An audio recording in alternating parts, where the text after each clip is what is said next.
दोस्तों हमारे आसपास बहुत से लोग जो है डायबिटिक और हाइपरटेंसिव भी होते हैं, साथ में उनको किडनी की भी बीमारी होती है। लेकिन कई मामलों में जो है पेशेंट्स को खुद ही नहीं पता होता है कि उनको किडनी की बीमारी है, यानी कि उनकी किडनी खराब है या सही है।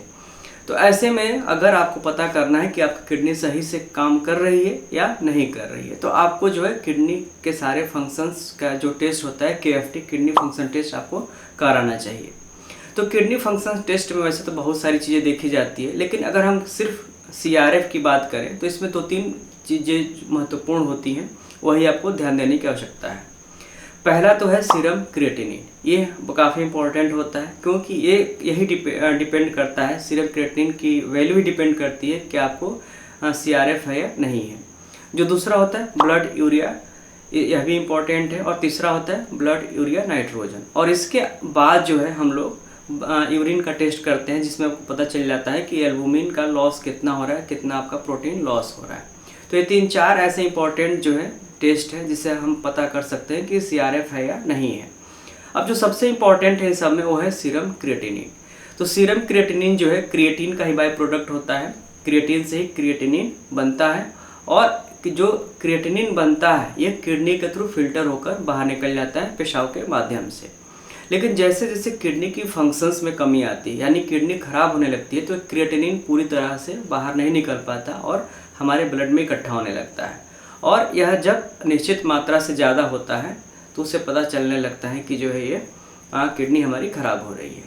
तो कितना रेंज होना चाहिए सीरम क्रिएटिनिन का, यह बहुत ही इम्पॉर्टेंट है। सामान्य रूप से जब आप अलग अलग बुक्स देखेंगे तो बहुत फिक्स एक क्राइटेरिया तो नहीं दिया गया है, लेकिन ऑन एवरेज हम बात करें तो जो पुरुषों में 1.4 तक अगर क्रिएटिनिन है, सीरम क्रिएटिनिन, तो नॉर्मल माना जाता है। और महिलाओं में थोड़ा सा कम, इससे कंपैरेटिवली, यानी कि 1.2 अगर है सीरम क्रिएटिनिन की वैल्यू तो वो नॉर्मल माना जाता है। यानी कि महिलाओं में 1.2 और पुरुषों में 1.4। हालांकि अलग अलग टेस्ट में अलग अलग जो लैब है, अलग अलग बुक्स हैं, उसमें 1.2 भी लिमिट दी गई है। और जैसा कि जब हम लोग पढ़ते थे MD के दौरान, उस समय जो बुक्स आती थी उस समय क्रिएटिनिन का जो कट ऑफ था 1.5 था। तो इस समय के साथ साथ थोड़े बहुत जो लेवल्स हैं चेंज होते रहते हैं। वर्तमान में 1.4 हम कह सकते हैं पुरुषों के लिए और 1.2 महिलाओं के लिए। यह आपका अपर लिमिट है। अगर इसके नीचे है तो आपको किडनी फेल्योर नहीं है, और इससे ऊपर है तो किडनी में प्रॉब्लम है।